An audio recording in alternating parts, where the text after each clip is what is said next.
Hello दोस्तों, मैं हूं दिनेश किवरा। न्यूज़ टाइम में आपका बहुत बहुत स्वागत है। क्या भारत सरकार, भाजपा सरकार इस देश के संघीय ढांचे पर दोस्तों प्रहार कर रही है, फेडरल स्ट्रक्चर के ऊपर प्रहार कर रही है? बिल्कुल सही कहा है। कुछ साल पहले की बात है कि भारत में जीएसटी बना था और वादा किया गया था अरुण जेटली के द्वारा, सरकार के द्वारा, संविधान संशोधन के द्वारा, एक सॉवरीन गारंटी के द्वारा कि हम जो भी लॉसेस होंगे राज्यों के 5 साल तक हम 14% तक उसको कॉम्पनसेट करेंगे। इसमें 2 ग्राउंड आते हैं, एक लीगल ग्राउंड आता है, एक मॉरल ग्राउंड आता है, नैतिकता का ग्राउंड आता है। सरकार, केंद्र सरकार अब एक्ट ऑफ गॉड का नाम लेके इस क्लॉज से छुटकारा पाना चाहती है और राज्यों को दिए अपने वादे से मुकर गई है। हाथ उठा दिए हैं कि मैं आपका साथ नहीं दे सकता। ये भारत के संघीय ढांचे पर प्रहार है। राज्यों ने अपना करीब करीब 15 टैक्स, जो विभिन्न टैक्स थे जिनको वो कभी भी घटा बढ़ा सकती थी, उनके पास आज़ादी थी। केंद्र के कहने पर वो सारे के सारे टैक्स केंद्र को सौंप दिए, जीएसटी में सौंप दिए। 17 टैक्स सबमर्ज हो गए जीएसटी में, ताकि वन नेशन वन टैक्स बने और सिंप्लीफाइड स्ट्रक्चर बने।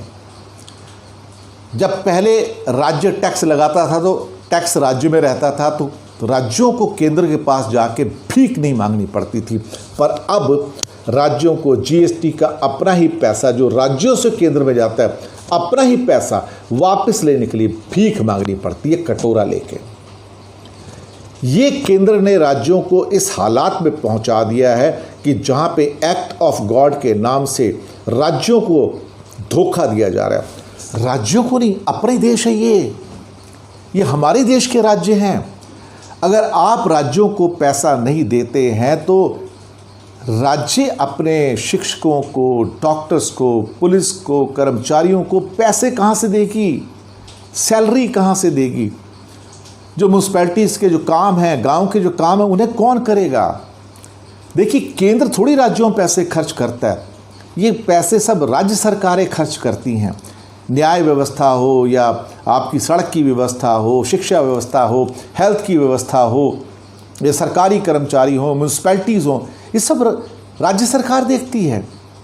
तो भारत का 60% जो आपका जीडीपी है वो आम आदमी के खर्चे से आता है और भारत का 60% खर्चा जो है वो राज्यों में होता है। बाकी 40% में आपका केंद्र के खर्चे हैं, जिसमें डिफेंस के हैं, रेलवेज के हैं, सब होते हैं और बाकी तनख्वाहें वगैरह जाती हैं। समझने की बात है सिर्फ कि क्या भारत सरकार अपने वादे से मुकर गई है, तो उत्तर है हाँ। क्या भारत सरकार संघीय ढांचे पर यानी कि फेडरल स्ट्रक्चर के ऊपर प्रहार कर रही है? उत्तर है हाँ।